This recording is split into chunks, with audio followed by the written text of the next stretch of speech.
Events unfold in a stunning adultery story when a man accidentally witnesses his wife cheating on him with her boss in the car. Outrage and rage led him to make a radical decision that turned his life upside down.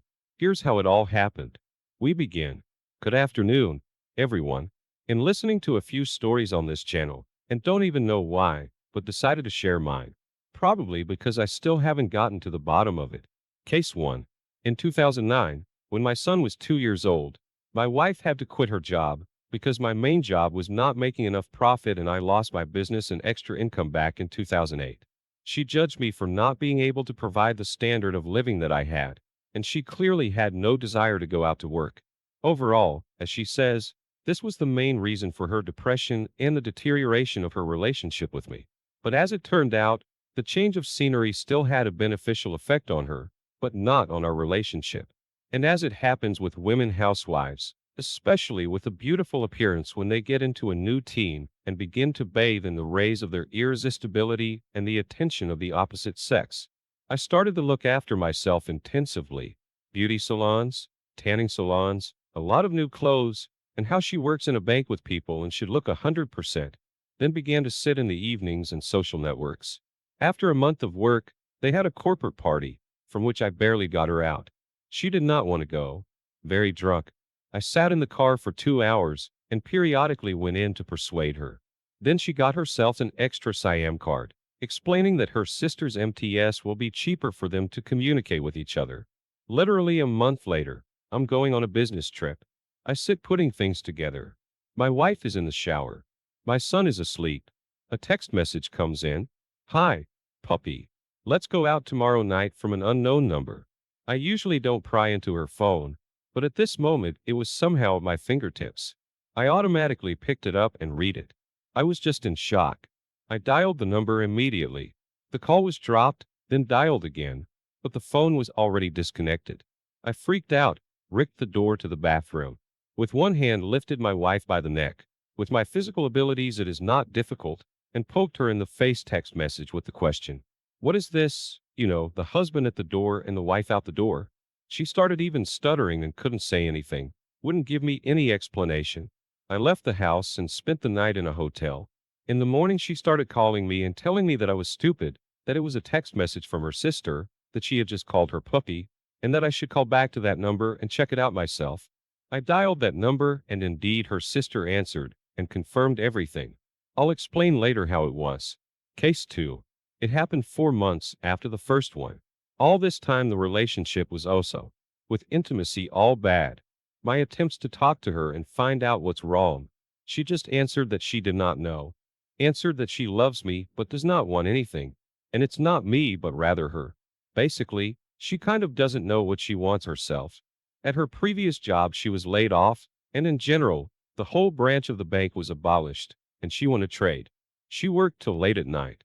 Sometimes I would pick her up from work, but more often she would drive herself, or the owner of the store would drop her off, but not very often, and I would sit with the child. Sometimes she would drink with the girls and colleagues at the end of the day. I was a witness more than once when I was taking her home from work, and she was smoking. One day I was waiting for her from work. I stood on the balcony. I looked and saw a car pulled up. I couldn't see in the dark, but it looked just like her boss's car. But the car was parked not near the entrance as usual, but about 100 meters away, at the end of the house next door. I started to call. The phone was off. I waited for 15 minutes. My wife jumped out of the car, with all her might slammed the door, obviously with a nut, and ran to the entrance. On my questions about what was going on, she said that it was none of my business. The next day told me everything. Told me that she was quitting, that the boss to her, and in general, to all the girls at work Harris's, and that evening in the car, offered her a choice. I do not requit without pay bonuses. I dealt with him later. This is a separate topic for the criminal news roundup. I also gave her a good thrashing on the pretext that if the bitch does not want, cable will not jump up. There's no reason to flirt and wiggle ass. She got a new job. Relations in the family began to improve. Although all this time, I surest felt that she was probably cheating on me, well, or flirting with someone on the verge of adultery. And then 3 months later, we have a dialogue. She asked me if I had any desire to divorce her. I said that for the past 6 months I was only thinking about it, but I wanted to keep the family and not to leave my son without a father. And I had enough problems of my own at that time. Then she asked me if I was unfaithful to her. I said no, and she said to me, why didn't I ask her if she was cheating? I asked, and she said that she had cheated once. I took the news more or less calmly, although there was some clarity in her behavior. For a week, I did not talk to her. We lived as neighbors. Then we talked, and she gave an explanation for all the episodes. First, that text message was not from her sister, but from a coworker whom she said she was in love with. They just handed Simca over quickly to her sister to convince me that it was her, and she said her sister really brainwashed her about her behavior. She said that she and her colleague had flirted and started a romantic relationship, and she probably would have slept with him. But I saw the text message in time that she wanted to take that step during my business trip and then the downsizing, and we parted like ships at sea. Yeah, and that dude got burned by his wife. My call to that number when he didn't answer, and then hung up at midnight, didn't go unnoticed by his spouse. Second, at another job, there were indeed advances from her boss, and she admits that at first she liked his attention until he insisted on intimacy. But at the same time, there was a lot of male attention from clients, and one man, 10 years older than me, quite wealthy, started courting her, something about a month. And once he asked her to lunch at his place, he rented an apartment in our city. And that's where it all happened. It was telling that she was very remorseful, that she herself wouldn't understand that in that, roughly speaking, more than half a year. How she got off work, what was going on with her. It was like an obsession. And of course, that she wouldn't do it again. Blah, blah, blah, crying, coaxing, repenting. The deal was that she deletes all attention givers from all networks, deletes her phones, and never acts like that again. That's it. We had a deal. Case 4. I didn't believe her. Trust is not one of my best qualities, so I installed a tracking program on my computer. I saw everything in pictures, where and what was viewed, and how and what was written. Additionally, regularly, I took a printout of her conversations on the phone. And now, 2 weeks after her confession on February 23rd, she congratulates him on the holiday and social networks. I find out about it the next day, using the deductive method, not without the help of law enforcement services. Thanks to my connections, I find out, again from her call list, his number. After the showdown, she called him once, apparently to set the record straight, and I call him. He turned out to be a pretty brazen caller, but I warned him. Then I found his wife on the same website and wrote a short text about it, after which he and she left. In general, I decided that I was not alone in carrying such a load of information. Apparently, he immediately called my wife, and she immediately ran home from work to explain. Once again, she crawled over and swore there was nothing wrong, just congratulated him as an acquaintance.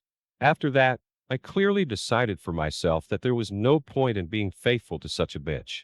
3 years later, after those events, all was well in the family by the way.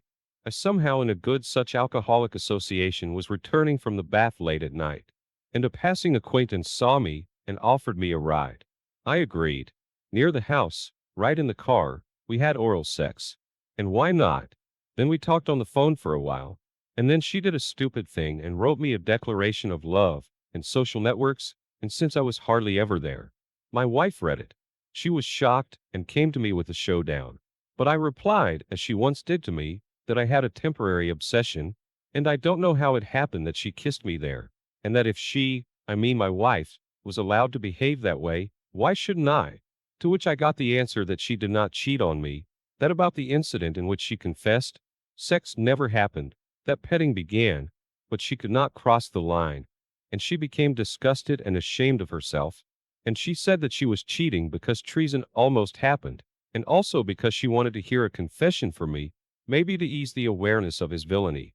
She is not alone, so it is not clear where she lies. What will you say, dear listeners, those who have the patience to listen to this sob story to the end?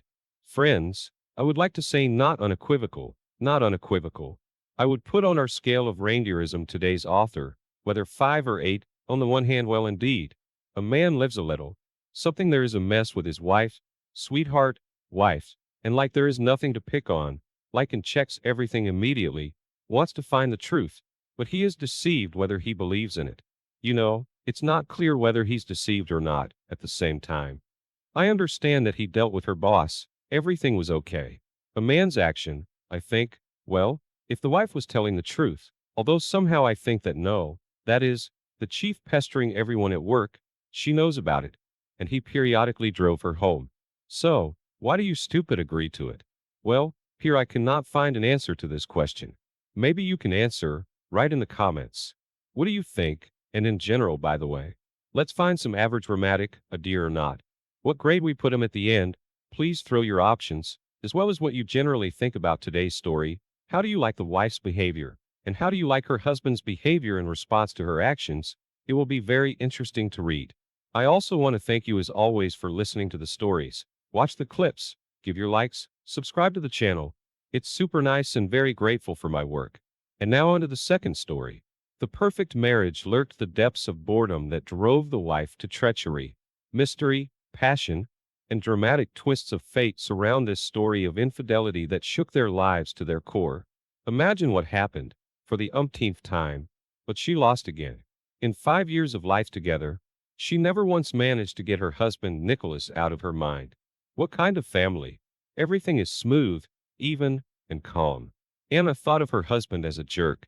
Everything with him was slow, unhurried, and orderly. Even when Anna tried to argue with her husband, Nicholas managed to find a moment and agree with his wife. And the beginning of the conflict immediately faded, because Anna had no arguments to continue. There was a galantine, often gave his wife flowers. Inexpensive, but very beautiful trinkets and bijouterie. He was clever and handsome, but this is his complete non-confrontationality sometimes just jarred Anna. Even in the store, when buying things, he always agreed with his wife, saying that he trusts his wife and relies on her taste. Nicholas did all the heavy men's work himself, sometimes managing to help his wife around the house. He alone carried all the heavy things, not allowing her to carry anything heavier than a purse. And that hurt Anna too. It seemed to her that her husband was heavy, and to every proposal of his wife to help Nicolai, smiling, answered, "Carry me, dear." He never reproached his wife for sometimes staying up late at night in front of the computer. Her friends often told her that her husband was some kind of a retard. He never took part in arguments in the company, and if he began to tell something, he spoke so abstruse that many people frankly started to yawn. Nicolai's only little plus was that he knew a lot of jokes. He knew a lot of jokes, but he told them with no-nonsense words and vulgar plots. So not all of them came out funny. To Anna's friends, Nicolai was emphatically polite, making it clear that he was not criminal. He did not dance with any of them, saying that he had already promised all the dances to his wife. This correctness did not please his girlfriends, and then constantly joked at the data, saying when you bring him on a leash. No amount of trickery by Anna could get her husband off balance. Even when she tried to take her husband out by purposely staying out late at her girlfriends' houses, he seemed to sense everything and know everything. She couldn't even hold a grudge against him. And yet, Anna found a way to rouse her husband. She thought long and hard about it. She had an affair with a colleague at work. Sometimes during that very process, she tried to imagine her husband's reaction. She really wanted to see what he would do and how he would behave. Maybe he would then, like a man, bang his fist on the table. Once at work, Anna had an anniversary, celebrating the chief accountant's anniversary. Anna warned her husband that the celebration would not end before 11, and she returned home at about 20 minutes past 12. Nicholas decided that evening to surprise his wife and meet her, although he did not know that the custom at his wife's company was to order a cab for everyone before the celebration. At the appointed time, cars drove up and took everyone home, 20 minutes before the deadline indicated by his wife. Nicolai with flowers drove up to the office where she worked. Security guards asked where the young man with the flowers was going to go. Nicolai gave the name of the company where she worked. They let him in. The security guard let slip that somehow everyone had left about 40 minutes ago. Going up the stairs to the second floor, Nicolai found that the office was closed. He had just turned away from the door, about to leave, when he heard the door open with a key from the inside. The door opened outward and Nicolai managed to hide behind it. A man and his Anna came out of the office, hugging and kissing. Nicolai threw the bouquet on the floor, grabbed the man's arm, and yanked sharply toward him. releasing him from his wife's embrace. Then he punched him sharply, first in the stomach, then in the jaw and nose. The man groaned and fell, his nose bleeding in jerks. Anna screamed at first and then asked in surprise, probably in shock from the surprise, "Nikolai, can you fight?" A security guard came running in at the scream. Seeing the man lying bloodied on the floor, he immediately called the police and an ambulance. Nikolai dragged his wife into the street, cut the first car they could find, and they returned home. At home, Nikolai coldly and harshly told Anna, "Tell me." Nikolai was given 3 years probation with compensation for moral damages for his twisted jaw and broken nose. Not Nikolai, not us. His friends never understood why Anna needed to piss off her husband so badly. But the interesting thing is something else. The same girlfriends who told Anna about her husband under the heels of the divorce began to show interest in him. They told Anna that she was a fool to lose such a man, that they were just joking with her, and she took everything at face value. Anna first tried to win her husband back, but then she stopped, rented an apartment in another area, and changed jobs. It's been more than 2 years. None of us have ever met Anna. Nikolai rents out his apartment and appears somewhere on Sakhalin a couple or 3 times a year. I'm going to tell Anna what it is and how to call it. Dear listeners, really, what is it, and how do you call it? I am completely shocked by my wife's action. It seems like complete nonsense and stupidity. If the story is really real and